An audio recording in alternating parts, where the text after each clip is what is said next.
Well, thank you very much, and good afternoon. I'm delighted to welcome FIFA President Gianni Infantino, one of the greatest men of sport. He is an amazing man. He's done an incredible job with FIFA. Thank you. Congratulations on the job. I hear you're setting records for the World Cup. Yeah. We'll talk about it, but you're setting records in ticket sales for the World Cup. And we love having you back at the White House, Johnny, and everybody that's with you. You guys have done fantastically. I also want to thank Vice President J.D. Vance. J.D., wherever you may be. Where's J.D.? He's coming right over. Marco Rubio was doing a fantastic job, and Secretary Kristi Noem was doing a fantastic job, as well as Representative Darren LaHood. Thank you all very much. Hi, Darren. This past summer, the United States hosted the 2025 FIFA Club World Cup, and it was great. I actually went to a match, and it was amazing. That was a big success, too, wasn't it? It was sort of like a preview of what's to come. And now we're getting ready for an even bigger event next year as we host the official 2026 FIFA World Cup. That's the big one. The World Cup tournament. This will be a once-in-a-lifetime opportunity, even for a country, because frankly, this goes to countries, everybody wants it. I guess it's going all over the world. Do you know who's getting it the next time around? Who's getting it? Has that been selected? The next one will be Morocco, Spain, and Portugal. That's good. With 3 matches at the beginning in South America, Argentina, Uruguay, and Paraguay. And the one after will be Saudi Arabia in 2034. Wow, that's great. Yeah. Wow, that's great. Well, we have the king coming, Crown Prince is coming tomorrow. Exactly. This will be a once-in-a-lifetime opportunity to showcase the greatness of American world-class athletic competition as we celebrate our nation's 250th year. The World Cup will also be an incredibly significant economic opportunity for countless American workers and businesses. It's expected to drive more than $30 billion, Johnny. I don't know about that. That sounds like a lot of money. No, that's true. Are you sure? 100%. How much does the country get out of that? 30 billion. 20%? Do we get like a percentage of the gross or anything? That's for negotiation. That's right. And it's going to create nearly 200,000 jobs for America. Since the creation of the White House FIFA Task Force earlier this year, Secretary Rubio's team at the State Department has worked tirelessly with the Department of Homeland Security to ensure that soccer fans from all around the world are properly vetted and able to come to the United States next summer easily. Before I took office, it would often take a year to get a travel visa, but because of the administration's hard work, now in more than 80% of the world, think of that, the wait time for a visa is 60 days or less. For those who intend to join us for the World Cup, I strongly encourage you to apply right away. And I want to thank FIFA Task Force and Secretary Rubio for the great job. Marco's doing a fantastic job in many ways, too. So I want to just thank you all for a great job. Marco, you're doing a great job. Beyond even this, we're also creating what we're calling the FIFA Prioritized Appointment Scheduling System. That's a hard one for most people to remember, but it's there nevertheless. And this will allow World Cup ticket holders with long wait times to opt with FIFA for a prioritized interview. And I've directed my administration to do everything within the power to make the 2026 World Cup an unprecedented success. I think it's going to be the greatest. And we are setting records on ticket sales. Nobody's ever really, and FIFA's never, if you look at the numbers, nobody's ever seen anything like the kind of numbers we're doing. The early ticket sales are through the roof, and much of it is even sold out. So congratulations, Johnny. And I'd like to ask Johnny to say a few words. He's really done an incredible job. He's got unbelievable spirit and personality and talent and intelligence, I always like to say, because it's all a part of it. But the job you've done is based on what's happening, unprecedented. Thank you, Johnny. Thank you. Thank you, President.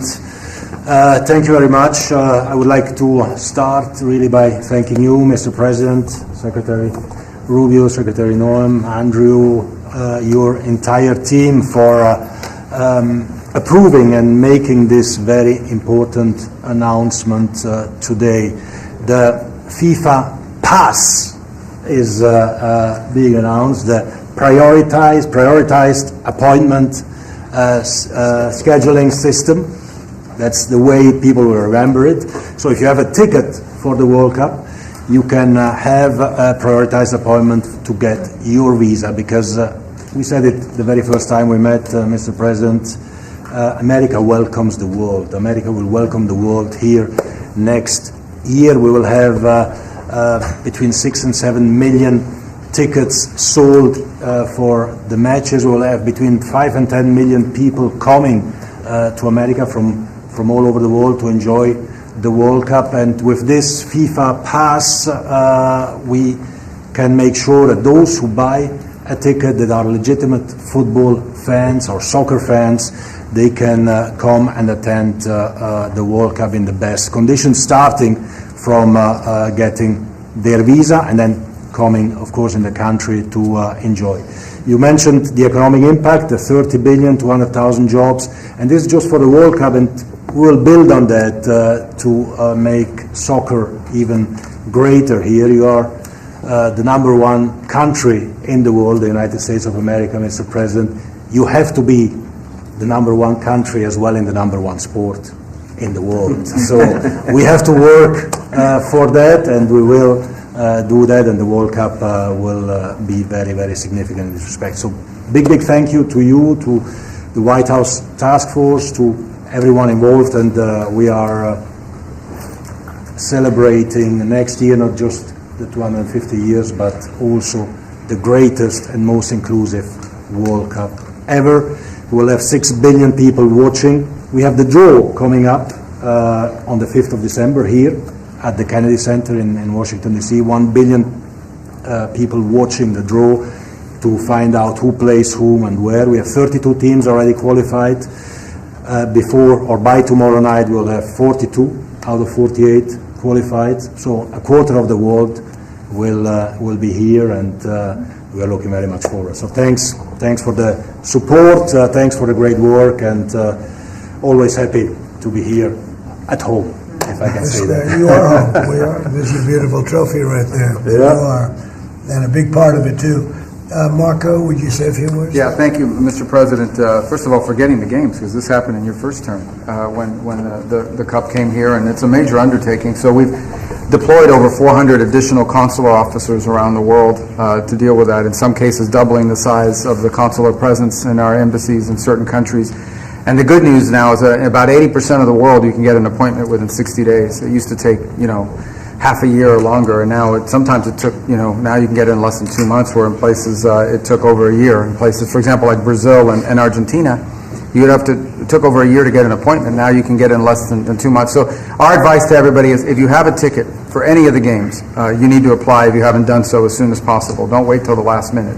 Your ticket is not a visa. It doesn't guarantee admission to the U.S. It guarantees you an expedited appointment. You're still going to go through the same vetting. We're going to do the same vetting as anybody else would get. The only difference here is we're moving them up in the queue. We're moving them up faster. But my advice to everyone that's watching around the world is, if you intend to come to the games, you have to have a ticket.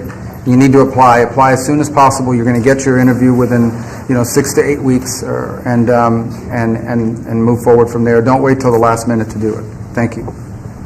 Mr. Congressman, would you like to say something? Well, first of all, Mr. President, none of this would have happened without your leadership securing this during your first term.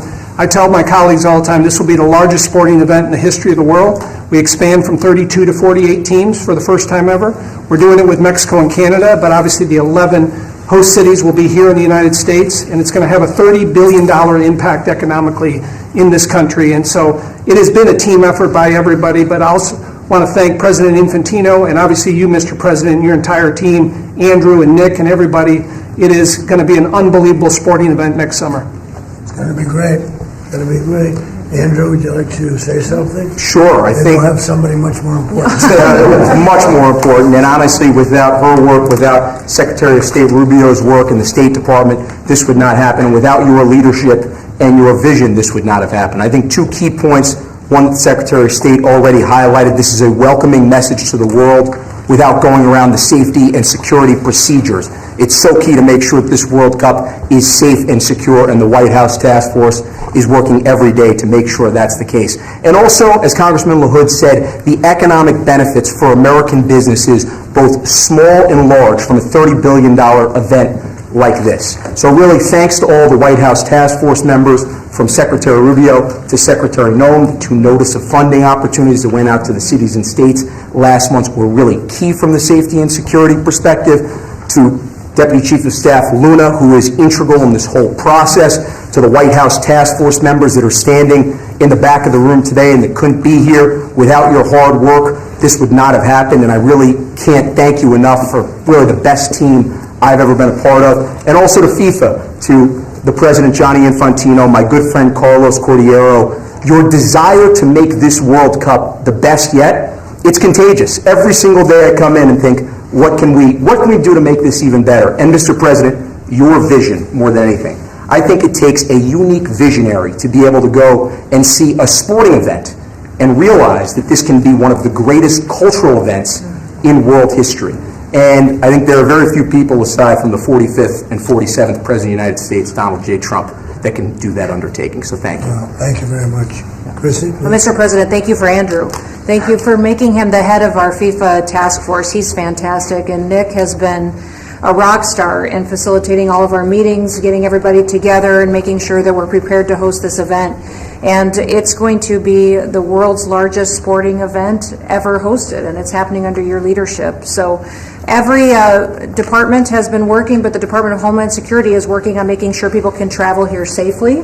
They know that they're welcome to the United States, that each of these events will be cooperative events with our cities to make sure that security needs are met. We put out over $600 million worth of grants to the 11 host cities that they'll have the advantage to partner on technologies and screening technologies, drone technology, counter UAS as well will be implemented. So we'll be prepared to host it safely, but also with Marco's leadership at the State Department, making sure that people that come in on these tourist visas are coming in thoroughly vetted, just like anyone who would travel here, and they would come and enjoy our country, and then they would go home in a timely manner. So we're excited about that, and we're excited to partner with you, Mr. President, on creating memories for people around the world that will make them not just fall in love with the United States, but also fall in love with the sport of soccer. Well, thank you. How many games are there, Johnny, total? Total 104 games, meaning 104 Super Bowls in 1 month. This is the magnitude of the event. You know, when you think It is. It's incredible. it's going to be the biggest sporting event we've ever had. It's like having 104, or even if you cut it in half, 50, 60 Super Bowls, right? That's okay too. Any questions, please? Mr. President, can you just take us through this FIFA Pass idea that you guys are talking about here? How exactly is it going to work for ticket holders to this big event that the United States is hosting? I'll let my guys do that because they can do it much better. And either one of you two, Nick, would you like to talk about it? Sure. Well, Mr. President, without your leadership, this would not happen. And we came in 10 months. We have a system that's going to welcome the world. The greatest host in the history of the world is going to host the world here. Basically, this system allows folks with a FIFA ticket purchased through FIFA to go through the FIFA portal. That is then going to get prioritized with the State Department, so that those appointments are going to be had before existing appointments, so that people, when they buy tickets, they have confidence that they're going to be able to come to the games and spend their money and travel this country and do all the things that they want to do and enjoy the game. So it's an incredible vision that the President executed here. Within 10 months, we started with really not that much. And so this whole team here, with the President's guidance, has made this possible. It's going to be the greatest games in the history of the world. Okay, do you have that? Yes, Yes. Not too complicated. Daniel, please. Daniel? Mr. President, you're talking about the economic impact of this. Billions and billions of dollars. This builds on the framework and the groundwork that you've built already up for a major year in 2026. Deregulation, energy independence, tax cuts, historic amounts of private sector investments. What do you envision for the 2026 economy when this event comes to town next year, too, on top of everything else? Yeah, it's just a huge economic boon to this. You know, we had a little shutdown that was caused by the Democrats, and this will make up for it many times over, so that's good. But I think it's the importance of the event all over the world is watching, and it really is. It's like having, you know, many Super Bowls, actually. Each game is almost a Super Bowl. Some of them are, I guess you could say, bigger than Super Bowls. I guess when you get to the finals, it's of that level or more. Much more. Worldwide, I think it's got to be more. So that's great. You know, when Johnny and I made the deal, I never thought I was going to be president because I was supposed to be retired by that time, and I got a little lucky. So I'm very honored to have it. And we have the Olympics coming too. That'll be great.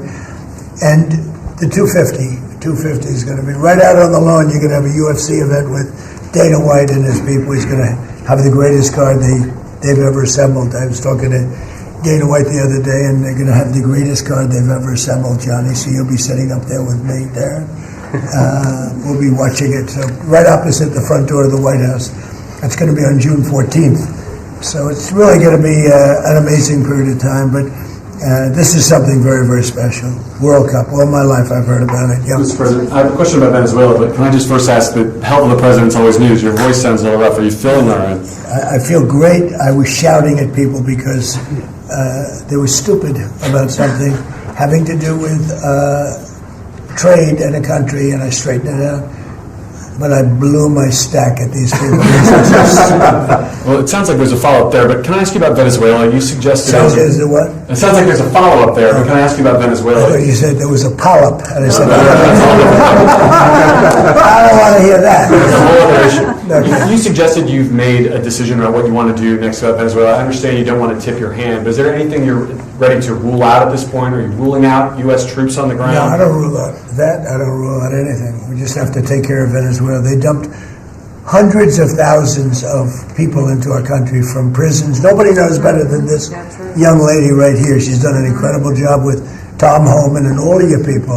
It's amazing. You know, we have a tight border right now. Nobody comes in. But we had millions of people pouring through. A year ago, we had millions of people pouring through our border. And many of them came from Venezuela, including Tren de Aragua, the gang. And I guess what I'm hearing, Christy, is that's as bad a gang as there is anywhere in the world. It's the worst. Is that Absolutely, actually? sure. Absolutely, they are the worst.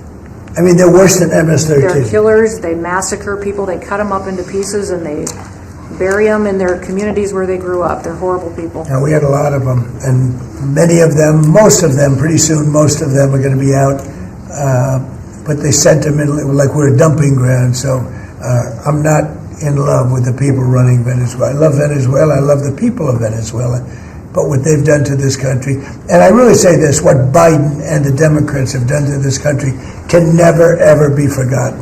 You suggested Maduro wants to talk. Are you prepared to speak with him directly? Would you commit to doing that before you order the strikes? Yeah, I probably would talk to him. Yeah, I talk to everybody. Mr. President, Go ahead, Ronald Garrett, was that what you were Please, go referring ahead. to? Was that India? Rebecca Zalko with Blaze News. So, in a recent interview, you had made some remarks about H-1B visas. You said about H-1B visas. Yeah. You said that there were certain talents that Americans needed to outsource to foreign workers. Could you clarify? Until they learn that, yeah. Like, for instance, if you're going to be making chips, we don't make chips too much here anymore, but we are going to be in a period of a year. We're going to have a big portion of the chip market.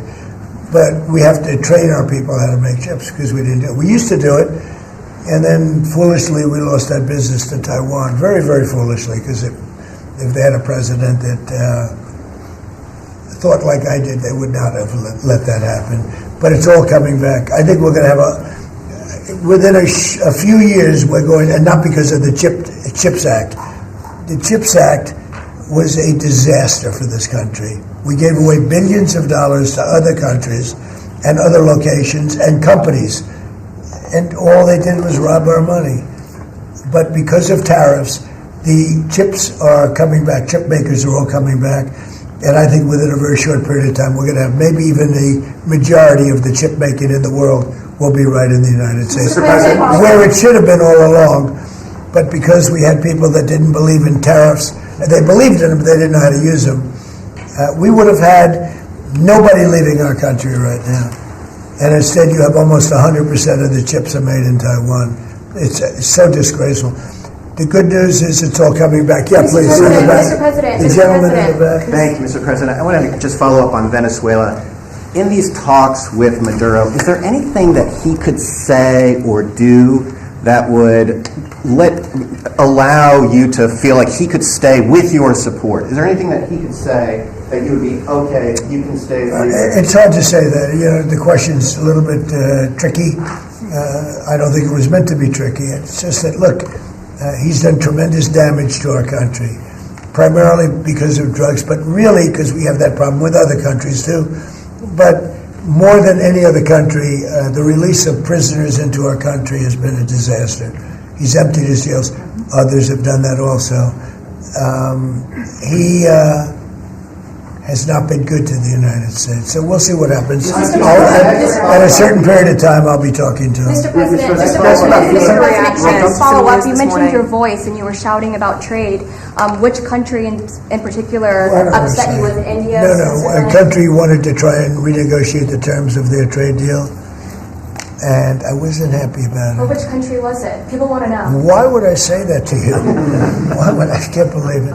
Mr. President, on the World Cup, if you would, Seattle and the World Cup. The new mayor-elect of Seattle is a Democratic Socialist. Seattle has or beyond. I watched her. Right, Seattle has That's more than socialism. Right, Seattle has 6 World Cup games. How close are you going to be watching that city with the crime in that city? Well, if we think, and I'll have to speak to Johnny about this, but if we think that the mayor of L.A. is incompetent, everybody knows that. You know that I was there, I guess, 2 years ago, and we got all the federal permits taken care of, far more complex than the state permits and the city permits.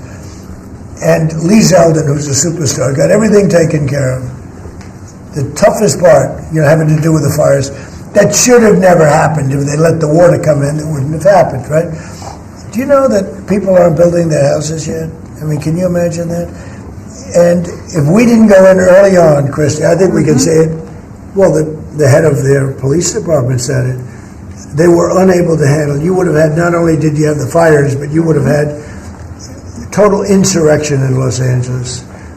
And if we didn't go in, and the head of, the gentleman, he said it, and he said it strongly, he said we could not have done it without the federal government. We did a great job.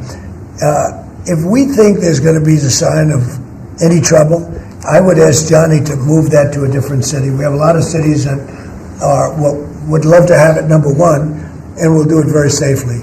So if we think there's a problem in Seattle where you have a very, very liberal/communist mayor, I would say, it's certainly beyond just liberal. I watched her over the weekend. Wow, that's another beauty we got there. But if we think there's going to be a problem, Johnny, can I say we will move? I don't think you're going to have this problem, but we're going to move the event to someplace where it's going to be appreciated and safe.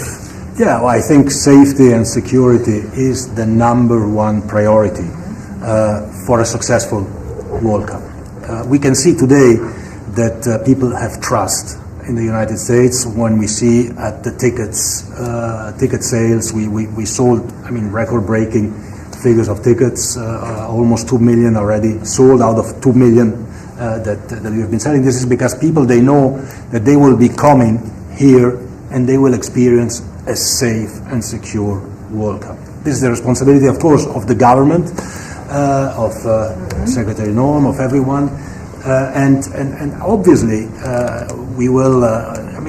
We will discuss. We are working together. We have a task force for this, and we must ensure that all fans coming from abroad or being here, they can experience a celebration of coming together of the sport, and this goes only with 100% safety. We are communicating with all these mayors about what their responsibilities are. They know the safety and security of these events is their number one responsibility, and we'll be there. The president's always there to keep Americans safe, but he also makes sure the people that know their responsibilities and that they're prepared to host these events and do so in a safe manner. Is there a timeline, sir? That would have an excellent. Yeah, go ahead, please. There was some news this morning from an Axios report that Senator Ted Cruz was laying the groundwork for a potential 2028 presidential run. Could I get your reaction to? Could you see yourself supporting? Well, he's a friend of mine. I haven't spoken to him about it. It's a little early. It's 3.25 years. That's a long time. But he's a very good guy. He's a very good friend of mine. You remember we had quite a campaign against Ted, and it worked out quite nicely. Let's see, where are we? Oh, we're the old one. But I'm not that surprised to hear that. Mr. President, on the tariff exemptions, you had some recently on a variety of different goods. I'm wondering, are you ruling out going forward no more exemptions on products? You were mentioning a disagreement you had earlier. We've taken in hundreds of millions of dollars in tariff money. We're going to be issuing dividends later on, somewhere prior to, probably in the middle of next year, a little bit later than that, of thousands of dollars for individuals of moderate income, middle income. We're going to pay down debt. We have a lot of money from tariffs. If we didn't have tariffs, this nation would be in serious trouble. And we've taken in tremendous amounts of money. And you know what's more important than that? We've protected our businesses from being raided like we did with the chip business. Now we're bringing them all back. But we had 100% of the chip industry. And then they left. They went mostly to Taiwan and South Korea, but mostly Taiwan. And they have almost 100%. And we're going to have, within a short period of time, a big percentage of the chip business are coming back because of tariffs, because they don't want to pay the tariffs, because the tariffs will be very steep if they don't come back, and they've committed to come back. As you probably heard, Apple is now up to $700 billion. We have NVIDIA at $600 billion. We have tremendous amounts of money pouring in. Our country has become amazing again and really, really rich again. I will say this. We have a decision we're waiting for. It's a very big decision. The numbers that we've taken in, if you talk about investments, is trillions, not with a B, not with an M, millions, but trillions of dollars. I can't imagine having to give that money back on something that we're allowed to do. And the ones that are fighting us are countries, largely. They're back in countries that have been ripping us off for years, using tariffs to rip us off. And now we're able to defend ourselves. It really is a matter of national security, because economic security is national security. So I think you're going to see another thing happening. I think you'll see food prices. They've come down very substantially since Biden. But I think you're going to see food prices coming down very substantially. Saudi Arabia, tomorrow you're hosting Saudi Arabia. Are you planning to sell F-35s to Saudi Arabia? Yeah. And also, are you looking at doing a similar security agreement like you did with Qatar? Yeah, no, I am planning on doing that. You're They want to buy. F-35s? They've been a great ally. They've got to like us very much. Look at the Iran situation, what we did in terms of obliterating, we obliterated their nuclear capability. Yeah, I will say that we will be doing that. We'll be selling F-35s. Can I just clarify something you posted on Truth Social last night? You urged House Republicans to vote in favor of this Epstein release bill they're going to vote on tomorrow. I just want to be super clear on your position. Do you want to see that pass the Senate? Would you sign that bill if it gets to your desk? I do want to. Here's what I want. We have nothing to do with Epstein. The Democrats do. All of his friends were Democrats. You look at this Reid Hoffman, you look at Larry Summers, Bill Clinton, they went to his island all the time, and many others. They're all Democrats. All I want for people to recognize the great job that I've done on pricing, on affordability, because we brought prices way down, but they go way lower, on energy, on ending 8 wars and another one coming pretty soon, I believe. We've done a great job. And I hate to see that deflect from the great job we've done. So I'm all for it. We've already given 50,000 pages. You do know that. Unfortunately, like with the Kennedy situation, with the Martin Luther King situation, not to put Jeffrey Epstein in the same category, but no matter what we give, it's never enough. With Kennedy, we gave everything, and it wasn't enough. With Martin Luther King, we gave everything, and it's never enough. We've already given, I believe the number is 50,000 pages. 50,000 pages. And it's just a Russia hoax as it pertains to the Republicans. Now, I believe that some of the people that we mentioned are being looked at very seriously for their relationship to Jeffrey Epstein. But they were with him all the time. I wasn't at all. And we'll see what happens. What I just don't want Epstein to do is detract from the great success of the Republican Party, including the fact that the Democrats are totally blamed for the shutdown. You know, they cost our country hundreds of billions of dollars with that, at a lot of inconvenience. So I'm for any. I don't. They can do whatever they want. We'll give them everything. Sure, I would. Let the Senate look at it. Let anybody look at it. But don't talk about it too much, because honestly, I don't want to take it away from us. It's really a Democrat problem. The Democrats were Epstein's friends, all of them. And it's a hoax. The whole thing is a hoax.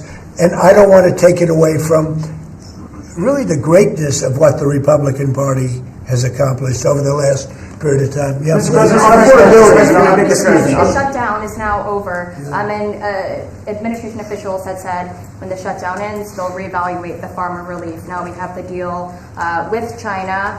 So is the administration still looking to dish out farmer relief now that the government is back open? Yeah, we want to. I'm always going to help our farmers. So are you still looking to do I would relief? do that, yeah. If they need relief, we'll be there for them. We're going to always be for our farmers. So what are you waiting Yeah, for? please, in the back.